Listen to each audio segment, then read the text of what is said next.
Hey guys, welcome to another tutorial of the Solution Journals. Today we will learn how to log out your account in another device and your account of TikTok. So the first step is go to the application of TikTok here, and after that in your feed you need to go to the option of your profile here in the down right corner here. And after that in your profile you need to go to the superior right corner.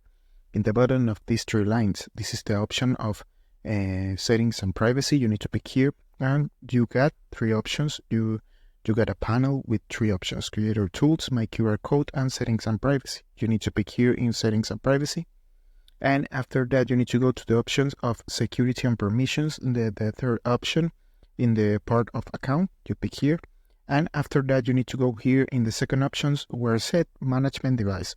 So you pick here, you need to wait like a few seconds, and like you see, you got we got here all the device where you got